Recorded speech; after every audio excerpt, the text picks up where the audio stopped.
Hello there, Hello there. and welcome to What If Qui-Gon Didn't Die? My name's Jamie, And I'm Shaun. and this week we're going to ask ourselves, what is your favourite film in the OG trilogy? OG trilogy. You nailed that, by the way. Thank you very much. I did have a little sneaky practice, so I don't know if you noticed. Yes, that's all good.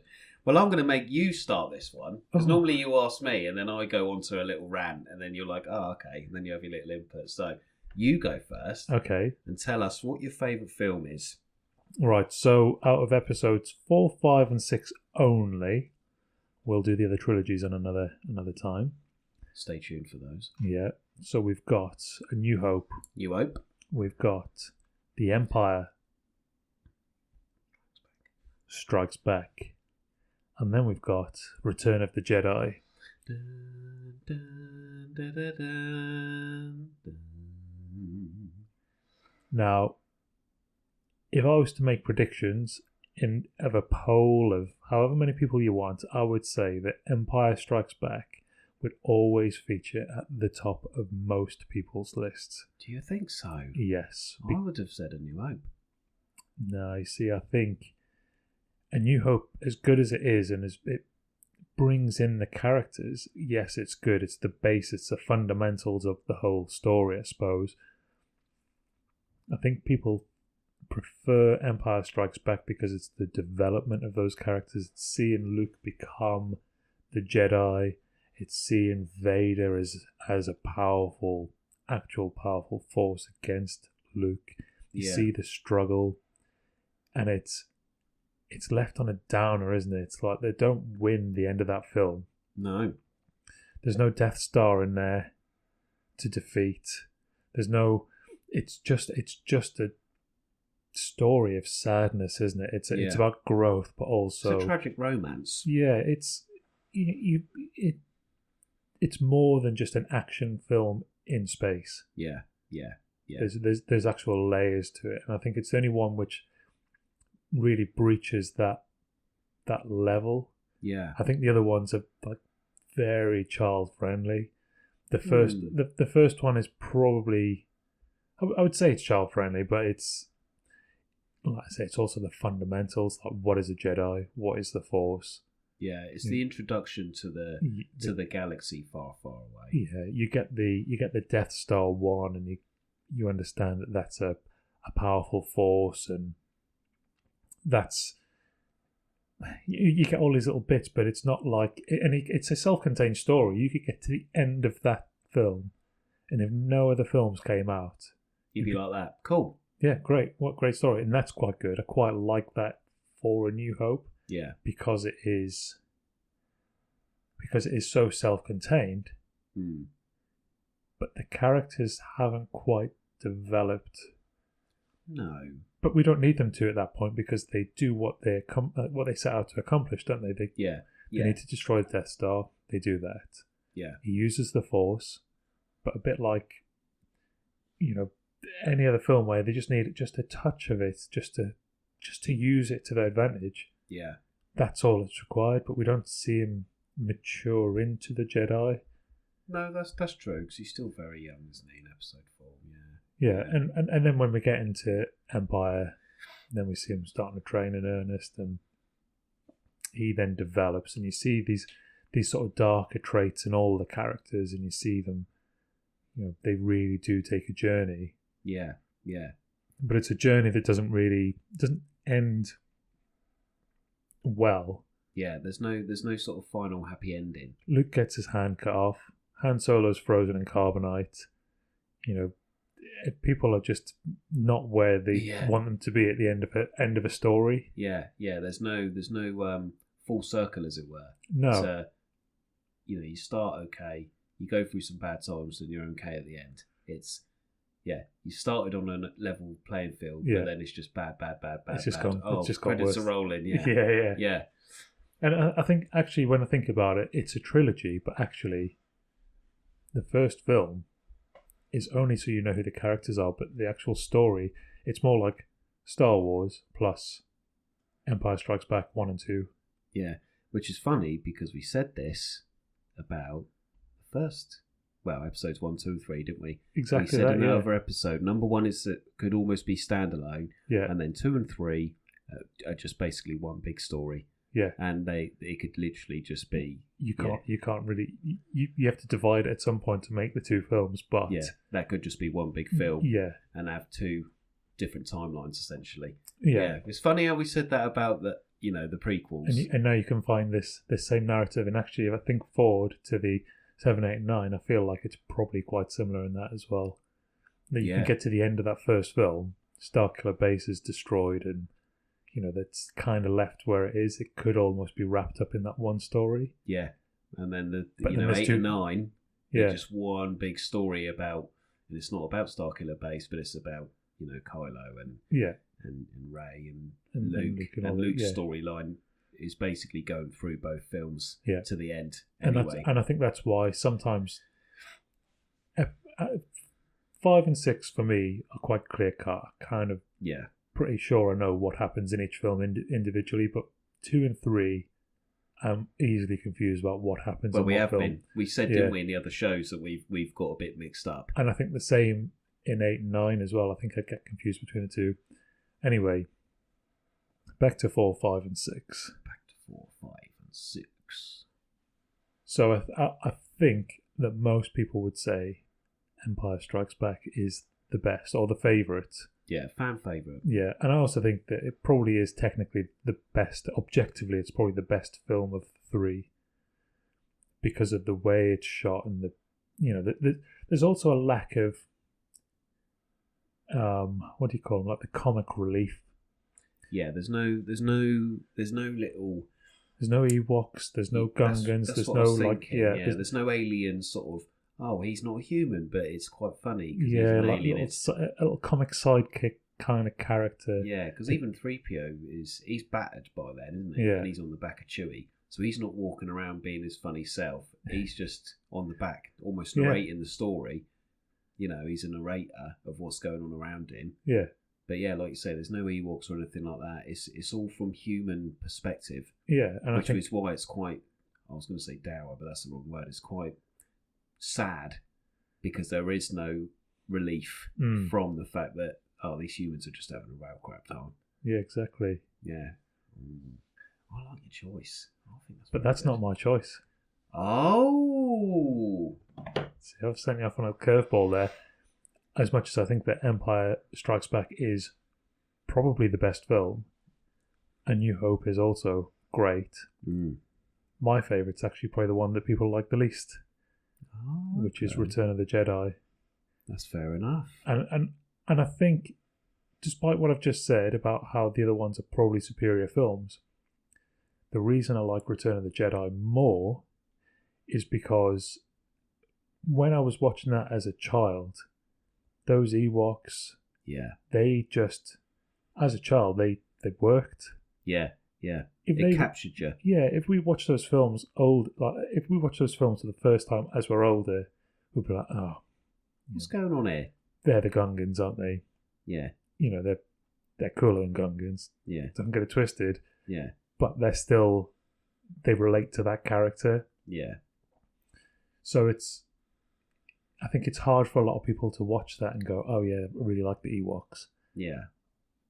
But there's something about that whole film, I just really like it. I like the fact that Luke comes in to start. You've got Jabba the Hutt. Yeah. That whole Jabba the Hutt, Jabba's palace thing is really cool. And it's a good bit of action as well. Yeah. It reminds me of a D&D session, the Jabba the Hutt thing. Yeah. Because you've got your character in there, and then like all these random things happen. Yeah. But actually, do they affect the rest of the story? No, he killed the Rancor, but you're like, he could have just got harmed back by Force, choking Jabba. Let's be fair, even though he's a good boy.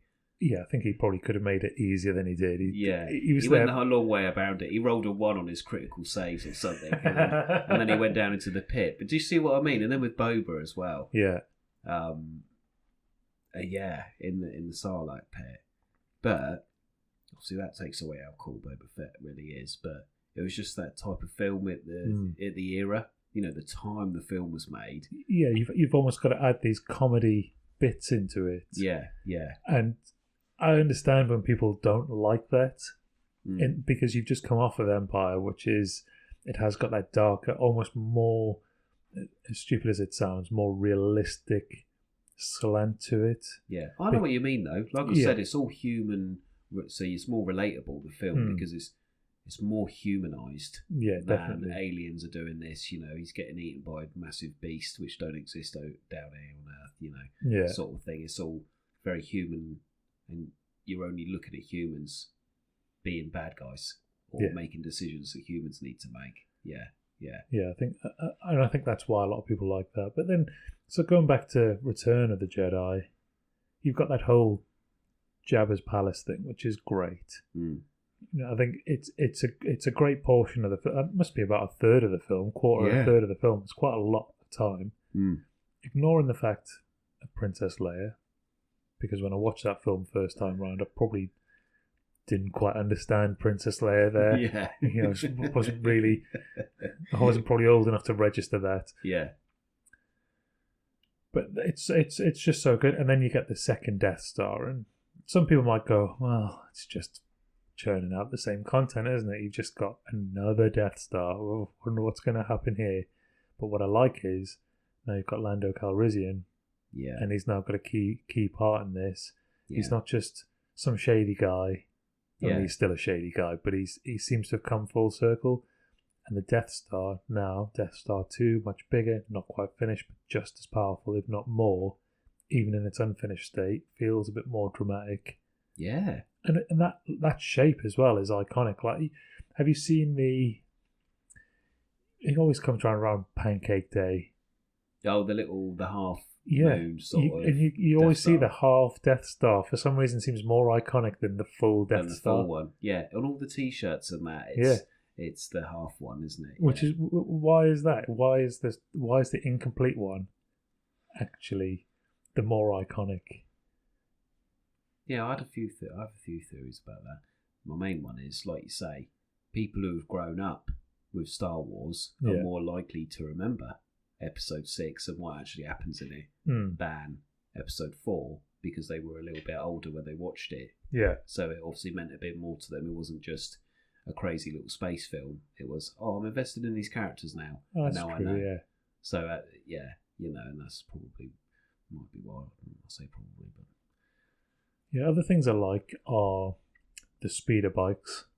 Yes, very good scene with them. Yeah. I actually really like them. It's a bit weird that they used them in the jungle with a lot of trees in the way when they're obviously built for open areas. But also it makes it interesting for that chase. Yeah, and, obstacles and whatever.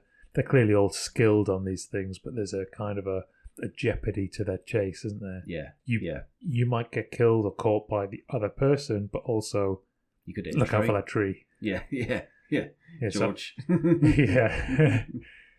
So, and I like that. I like the sound of them. I like how that feels. I mean, we haven't even talked about sound.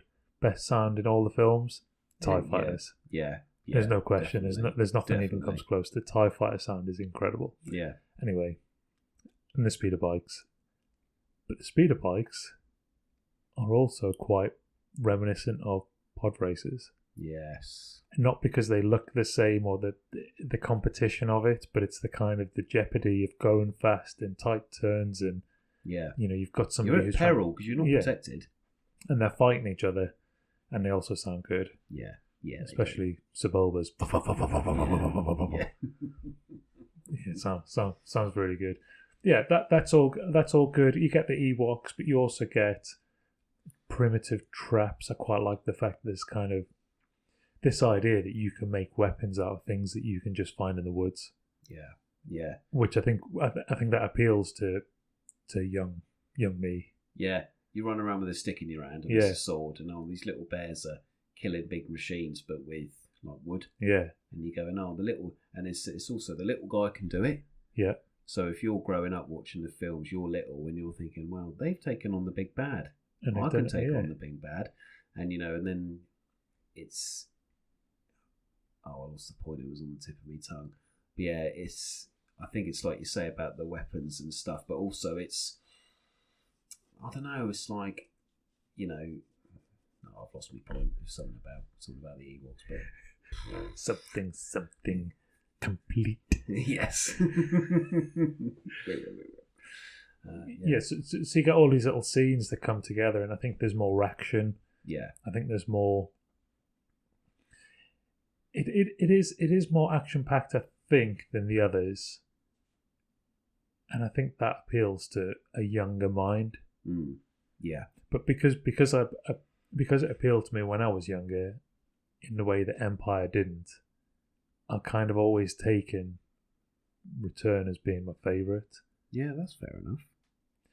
And there's only one Return, by the way. Yeah. And that is of the Jedi, not of the King. Oh. Oh, you stabbed me, sir. Oh. Hey, Mufasa would be upset with you. Yeah. You what? So yeah, and then you've obviously got the Emperor. You're seeing the Emperor kind of in full force at that point as well, with the Force lightning, and there's the big he comes out of his shell. Yeah, and then you're seeing Darth Vader turn, and you're seeing a good fight there. It's a bit of a coy move from Luke. He kind of hides in the shadows a bit. But how else can he play it? He doesn't know how strong he is against Darth Vader, the most powerful Jedi ever living in the galaxy. Yeah. Except for the fact that the Emperor sat right next to him with that Force lightning, capable of anything. Yeah. So, yeah, I think there's so many parts to Return of the Jedi that for me make it better, especially as a youngster. Yeah. But I still think that objectively it would be Empire, but for me, my favourite, Return of the Jedi. There's my argument for it. Wow, that's good. Do you know what I'm going to do? When this episode comes out, I'm going to do a little poll. Oh yeah, and I'll ask the listeners what they think as well. Yeah, I'd like that. Yeah, and I don't want to influence anybody else's vote. Yeah, but I'd be surprised if it didn't come out with Empire Strikes Back on top. Yeah, and I agree with your reasons as to why. Yeah. But my favourite, is actually episode 4. Yeah.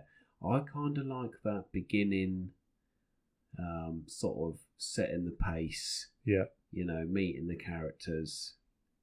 And then, because then what happens is, for me, your imagination can go with, oh, wow, that's pretty cool. And imagine what can happen if this, and you don't know what they're capable of yet. You're imagining, where it's going, and it's like when he's on and you meet Han for the first time, and you go, oh, it's the first time you meet Han, and he's so sort of brash.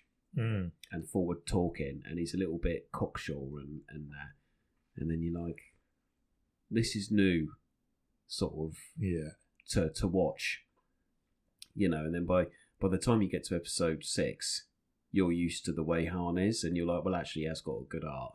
But in this film, he's a scoundrel. He is a scoundrel. Yeah, there's no. And he's got his big shaggy dog who can beat people up. But and I think like when you see Chewbacca for the first time, and you're like, "What is that?" Yeah, and he's a monster, And then you meet old crazy Ben, but then you think, yeah, he's acting a bit crazy, but he did just chop that guy's arm off. Yeah, in the pub. He's a cool dude. Yeah, he's for an old guy. He's cool. And when he does the mind trick as well, on the stormtroopers. I mean, when you first see that, you're like, how is he controlling their mind? Yeah, exactly. Yeah, and it's just a little in his hand. Luke don't even notice it then. And everybody, when they see automatic doors at the supermarket, after that, they're waving their hands. That's across. where it comes from, man. I stand, I'll do it. I'm like that. Cool. Just gently. Yeah. But and then, you got R2 and 3PO, and you start to see, because obviously 3PO's got that character the whole way through. But again, it's that first impression you get of him, and he's slapping R2 and he's having a go at him because he's a sassy little bloke. And then R2's just walking off going, yeah, well, I'm right. Billy, bop, bop, buddy. But because by episode 6, 7, 8 and 9, you're so used to how they are. Yeah. You're sort of like, okay, great, well, it is these two little legends. Yeah. They're like old friends. But when you first meet them, it's like, oh, I've just met these cool dudes. Imagine being like, I met some cool dudes yesterday. Do you know, I kind of realised as we talk about it, one of the good things about A New Hope is you meet all these characters, and each one is so different to the next. Yeah. Like, there's no class. Like, they're all very different. Nobody's got a crossover personality trait. But I think you're right. By the time you get to those later films, you know the characters, so the story really has to take over. Yeah. It's all well and good having personalities, but if there's no story to it, then it's sometimes they have to grow, and that's why I quite like Han and Kylo, sort of in the later ones. And you make fun of he's his son, because otherwise, granted Harrison Ford was a bit older for them later films, but Han, and you know what his attitude is. Yeah. So when he's smuggling with Chewie and Leia's nowhere to be seen, you're like, I'm not even surprised that he's not with her. No, because it's just his calling, isn't it? You don't think, oh, he's just going to settle down and help Leia all the time. Yeah. He's had enough and he's buggered off. But because when you first meet him, you go, oh, he's a pirate. He's cool. He's like, he's your Jack Sparrow almost of that era. And you're going, oh yeah, he's cool. I like that. Everybody wants to be Han Solo, And then obviously you meet Leia for the first time, and then you go on the Death Star, and even the story, it's like we said, it's a standalone film. Yeah. So they defeat the Death Star at the end, and he blows it up, and then they have the little ceremony, and it just sort of rounds it off as a film. So it's like you said, if I had only seen Episode 4, and then I've never seen any more Star Wars, I would still say that Star Wars film was great because it actually finished, and I didn't, and if I didn't watch any more, it wouldn't affect me to the point where I was going, oh, well, I don't actually know what happened, because I sort of, that film came to a close.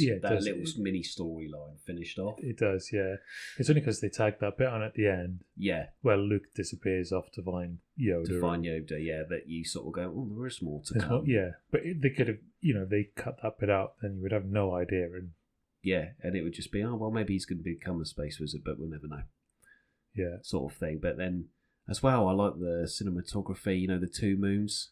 Yeah. That iconic scene when he walks out of the hut and he's standing looking at the two moons, and you think, because you're watching a film and you're like, well, we know that there was one moon and there's one sun. Yeah, but hang on, this is a completely different planet, and is that two suns? Yeah.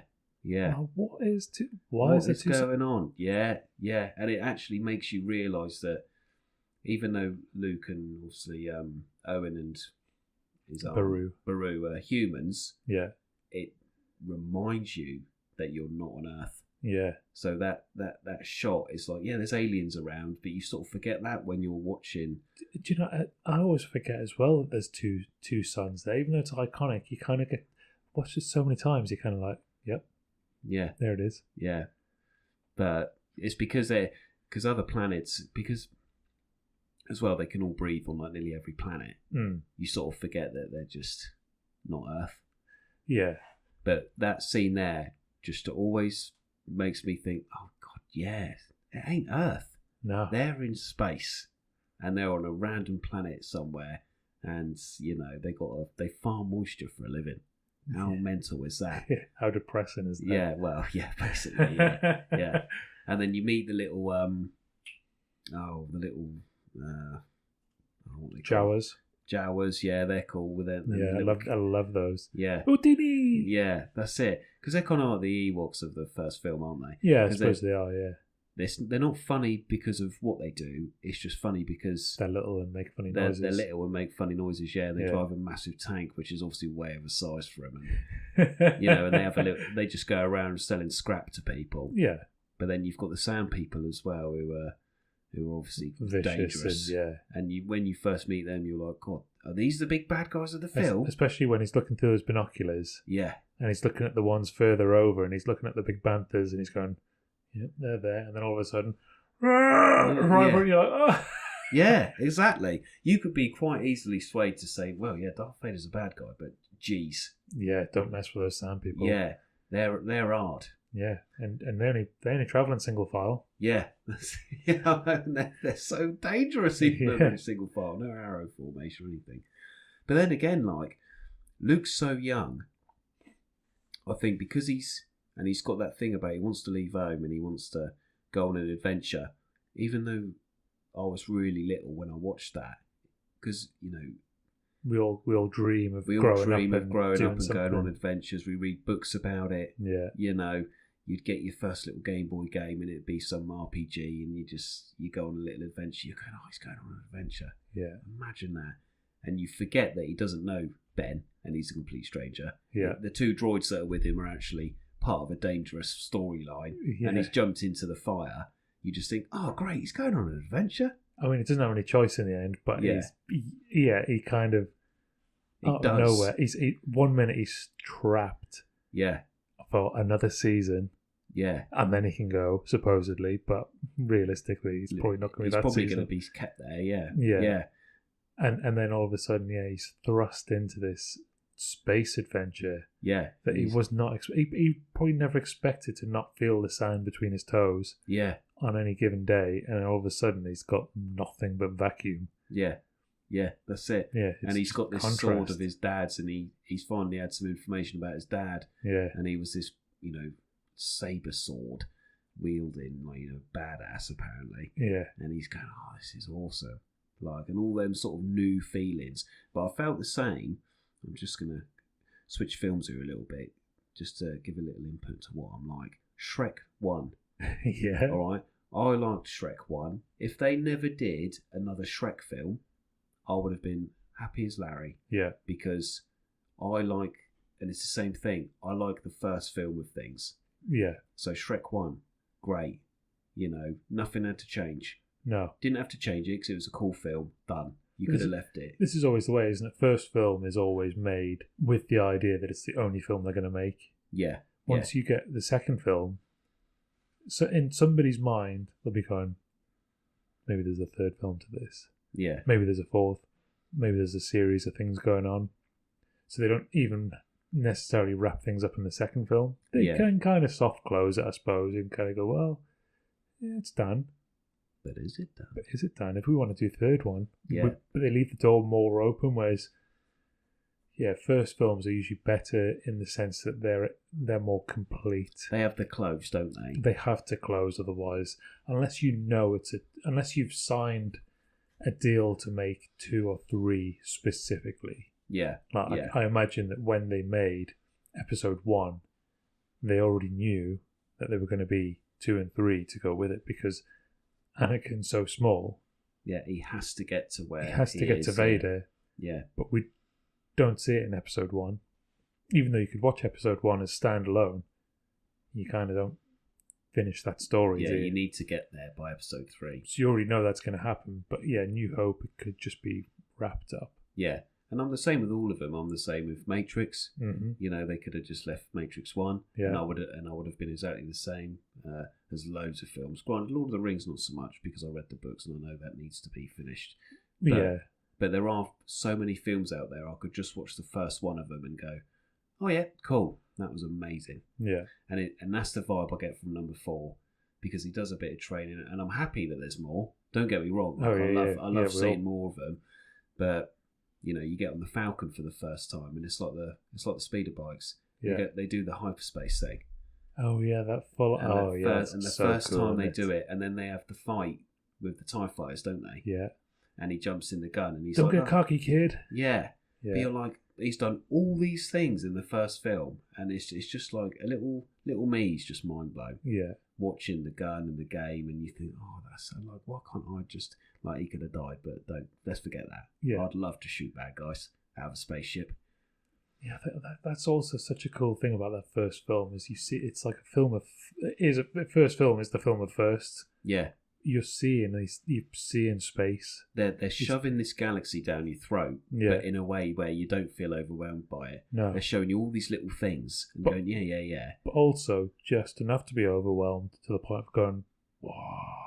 Yeah, great film. This is insane. Yeah, it's a galaxy. They've travelled from one side to the other. You can't even comprehend the distances they're travelling by hyperspace. No, not at all. Not at all. And and you happen to have met a space wizard. Yeah. And that's not even the tip of the exciting iceberg of the film. Yeah. Because next thing you know, they're in the first Death Star in the garbage chute, and he watches the old wizard die, and he doesn't know it yet, but it's his dad. Yeah. And and then you see that little fight and you go, oh, that's the big bad guy. Holy crap, he's got a red sword. Yeah. Because I don't think you see the red lightsaber till who fights Ben. No, you don't. You only see him force choke the officer and sort of force choke the other guy, but you don't see him get his sword out. The lightsaber is described as old Ben as being, it's almost like the noble weapon, isn't it? Yeah. He's not going to get it out. Vader's not getting that out to punish people. No, normal, regular people. Choke him because he can, but the sword is for Ben. The sword is for honor. Yeah, and Obi-Wan. Yeah. Obi-Wan. But yeah, and then that as well. And then, that little scene we were talking about. Like, so in my head, if I think about it, I'll go, oh, that fight was probably a bit more epic. But obviously we saw bits where Luke and Han are running around shooting. So you're going, this fight's happening the entire time. It could be absolutely amazing. It's funny when you first watch that film, when you were younger, and that is how it looks. It looks incredible. You're like, wow, they're proper fighting. Because the graphics of the time ain't great, and they've got these two laser swords, and they look like they're pushing against each other, and they're tapping them, and it's going zoom, zoom, zoom, and you're going, oh no, come on, quickly, Darth Vader's going to get you. The evil guy with the mask on, because obviously back then as well, for a bad guy, you never had any bad guys really like that. It was, you think of cowboy films, you always saw the bad guy's face, because he'd pull the little mask down the neckerchief and you'd see his face, or something like that. But Darth Vader, he had his helmet on the entire film. You never saw his face. No. So mysterious and but because people say you're supposed to see the face so you get the emotion if they're evil or not. You don't need that with Darth Vader because he's all in black. He's a bad guy. And I think what makes that even more impressive is it's not just one person. No. Darth Vader is at least two people. Yeah. Yeah. And I say at least because I'm sure there's another actor who plays parts of Darth Vader. Yeah, I'm sure there was. Perhaps not in episode 4, but certainly over time. Yeah, it's changed. Yeah, there was a few more actors, I think. Yeah, they split the responsibility.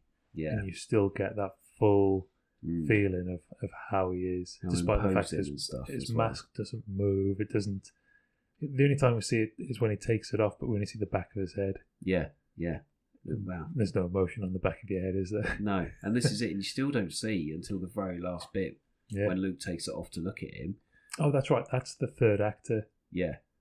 So Darth Vader is David Prowse, the Green Cross Code man. And then he's voiced by James Earl Jones. Yeah. And then his actual face is somebody else. I can't remember what his name is. But 3 people play Darth Vader in those 3 films. Yeah. You don't even need to see, like I say, you don't need to see his face in the first film. No. Because as a youngling, you're blown away by this big bad guy, and he's taller than the other people. Yeah. So all the stormtroopers and look up to him. And he doesn't even have to touch anybody, and he's just power. And and he starts the film. Yeah. You start the film under attack. Yeah. Yeah, because he's the first one in there. It's not. You don't even see Luke at this point. No. You've got no idea. All you see is there's a rebel ship. In fact, you don't even realise it's a rebel ship. You just know it's a smaller ship. There's some guys on there with some guns, and a big bad guy's just come in and slaughtered. Yeah, and is demanding information, and nobody's going to be able to stop him. Yeah. Oh, so good. I mean, it is such a good film. Yeah. So good. But that's why I love it, I think, more than the other two. Don't get me wrong, the other two are good for the progression of the story. Yeah. But it's like I've said, for me, as a sort of open and closed book, I could watch that and be like, oh, I'm just so happy with that. Yeah. Oh, definitely. And when Luke screams no, and you're like, you've only known this old guy a little while, but that shows the emotion that Darth Vader takes away from the scene. It's Luke and everybody else gives the emotion while Vader just stands there being menacing. Yeah. And it makes you like him even more. Because Luke's upset, and Vader just, because you can't see his face, you don't know if he's smiling or scowling or gobbing him off. He's just stood there, and then you've got all the others, and it's just and then you've got the droids, which are a little bit funny, but you've never seen droids like that before either. No. So that's the first time you're like, wow, that little R2 unit, he's amazing. Look at all this cool stuff he can do. And you listen, you know what he's saying, without knowing what he's saying. Yeah. Yeah. And it's not even like you can even guess what he's saying because it's impossible. Yeah. But you know from his tone that he's just being sass. he's just cheeky, isn't he? Yeah. He's a cheeky little boy. And you like the cheeky little boy. Yeah. Because he's just funny. And because you've got C-3PO playing it so straight. Yeah. Which is ironic because he sounds so not straight. But he plays a straight character, doesn't he? Yeah. And then R2 is kind of the comedy of the two. Yeah. But it only works because C-3PO is so down the line about everything. And he almost narrates what's going on with R2 to the audience without actually breaking the fourth wall. It's like he's having a go at him and it's narrating what's going on. Yeah, but without saying what he's actually said. Yeah. It's just the response, and then you have to work out what has been said previous to the response to then go, oh yeah, that's what's going on. He's telling him to shut the F up. Yeah. Basically. But and they dress up as and then they set a precedent by dressing up as stormtroopers. See, that's the first film they did it. And now Ezra Bridger and all the other films where they dress up and then we'll just make a stormtrooper thing. Yeah. And then you're like, the OGs did that. Yeah. Don't be being tryouts. Come on.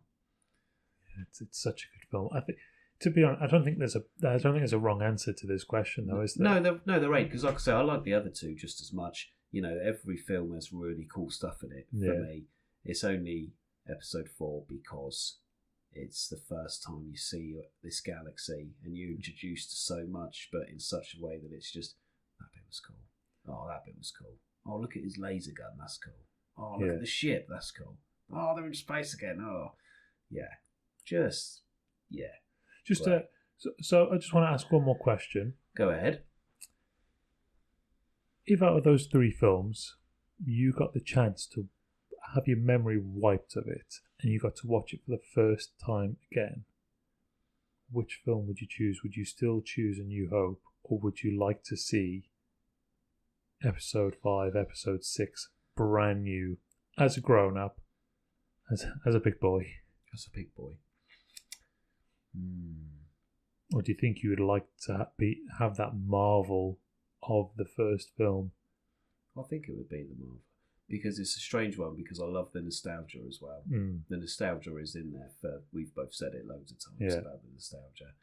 But if I could watch Episode 4 again and then relive all of the new stuff, and the hyperspace and the spaceship and the fights and Vader and all the rest of it, I'll probably choose that. That's funny. I think I would also do the same. I'd choose A New Hope to watch fresh. Yeah. Reintroduce yourself to everything and, fall in love with it again. Yes, Return of the Jedi is my favourite, but actually if I had to start again with current eyes, A New Hope is what I'd want to see. Yeah.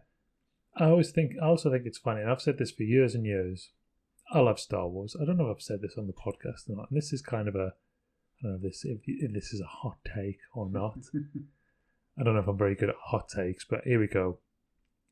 If I was to watch Star Wars films now and I did not have that nostalgia from my childhood, I sometimes wonder, would I even enjoy these films? Would I even go to the cinema to watch them, or would it just be like, it's not my thing? There's no, like just ignoring the past, what we're on now, nearly 50 years. Yeah. Which is mind-blowing, isn't it? 47 years of Star Wars, ignoring all of that, and then just going, right, here's Star Wars the first time. There's nothing about it, you're just going to go watch a film. Would I watch that and go, given today's films and how things are these days, would I still watch it and go, that's incredible? Or would I just watch it and go, yeah, it was alright? Maybe. And then that'd be it. But I don't know if that's just because so many films now, and so many space films and this sort of thing, they've all been massively influenced by Star Wars. Star Wars it started it all, didn't it, really? I wonder if you also removed all the films that were influenced by Star Wars and then got to watch Star Wars, if it would then be better. Oh, that would be the way to do it. Yeah. You wouldn't be able to say you had Interstellar out and then Lucas brought out Star Wars, you'd be like, oh, but Interstellar was so good. Yeah. And this is just not up to pace now. with today's films. And I think it's because of the nostalgia that Star Wars has the following that it does. Yeah, and that's something that I always play with in my head. Yeah. Do I like it because it's a really good film, or do I like it because I enjoyed it years and years ago, and now it's just a continuous sort of nostalgic maybe kind of journey, and everything that comes out, I watch it all and enjoy it all because it's just, I'm so invested now. Yeah. I couldn't break away from it even if I wanted to.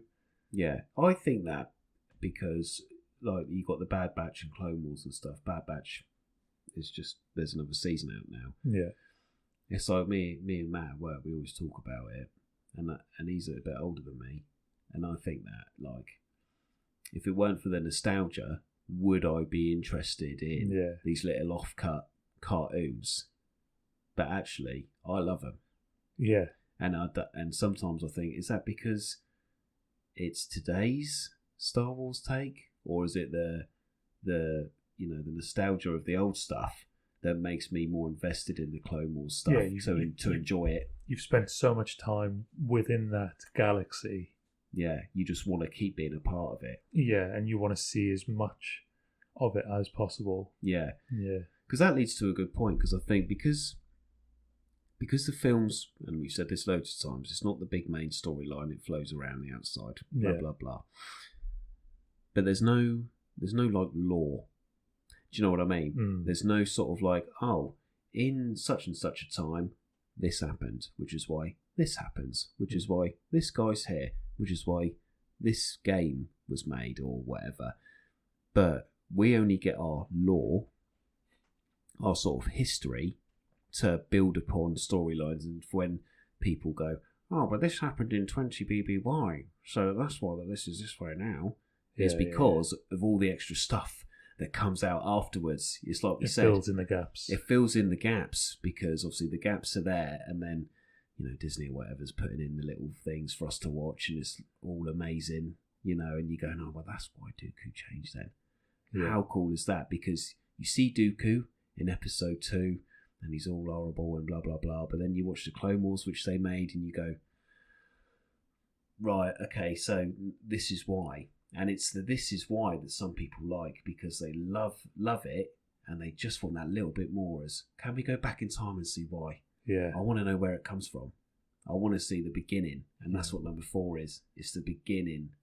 Even though it's not the beginning of the Jedi, but it's the genesis, isn't it, the beginning of the journey of our story, of what we know. Yeah, that is everything we love about Star Wars is based on what we learned in A New Hope. Yeah, yeah. And without A New Hope, then the rest of the story doesn't even exist. And it's like we said about the what order to watch them. Yeah, if today episode 1 come out. And they had planned, obviously, the 9 films, but they said we're going to bring out episode 1 first. Yeah. I don't think it would have the same effect. No, I don't. Because we needed 4, 5, and 6 to be like, again, Vader is such a badass. Yeah. Like, he's Luke's dad, and he turned evil. But we don't know anything about him, apart from that. We know Palpatine's got his claws in him, but damn. And then you need 1, 2, and 3 to be like, oh my God. That's how. Yes. But if you had that first, by the time you saw Vader in episode 4, and I think we've spoken about this before outside the podcast, you'd watch episode 4 then and be like, oh, there's Vader. Yeah. You need that episode 4 first to almost be like, wow. To build that excitement. Even though it's like in horror films, isn't it? When you see the baddie to start. Yeah. And then you're waiting to see what the baddie does next. Yeah, yeah. Or how people react to the baddie, that you've seen what he does and you know it's going to be bad, but you're like, I need a bit more, eh? I need more, but you can't see it because actually now they've restricted your access to what the baddie's doing. Yeah. Just to sort of keep you excited because he's coming back. But that's good story writing, isn't it? That's good film writing as well. Yeah, I think so. But yeah, so there we go. Well, there we go. That sounds like a good place to wrap up. Good place to wrap up. Yeah, I think we've got good arguments for all 3 of those films to be the best film. Yeah, absolutely. And what I'm impressed about, I say impressed, I don't know if that's too strong a word, but I am impressed. neither of us chose Empire, Yeah. which I think is, like I said, I still think that's probably arguably. If there was a majority vote, I think episode 5 would probably be people's main go-to, for the points you raised earlier. Yeah. So, but like I say, I'm going to put a little poll out, people. So if you want to click on that, maybe even let me know why. Get in touch and tell us why you think. We might even mention it on the show and put your ideas forward. Who knows? Yeah. We've got a good chance. Yeah, well, that's You've it. got more chance if you get in touch. That's it, yeah. But yeah, look out for that poll, people. This should be out on our Instagram with this episode. I'll make sure it comes out on the Monday. This episode when it goes on air. So check the Instagram out. I'll put the little poll up there. It might be a story or a reel, whichever one works. I'm not very tech-minded, so I'll see. But just check the What If Qui-Gon Didn't Die Instagram page. The poll will be up there. And I hope to see you click your favourite of episode 4, 5 or 6. Lovely. Right. Pleasure, as always, talking to you. Pleasure, sir. Thank you for your insight. Thank you for yours. And look after yourself. Be good. And stay out of the sand.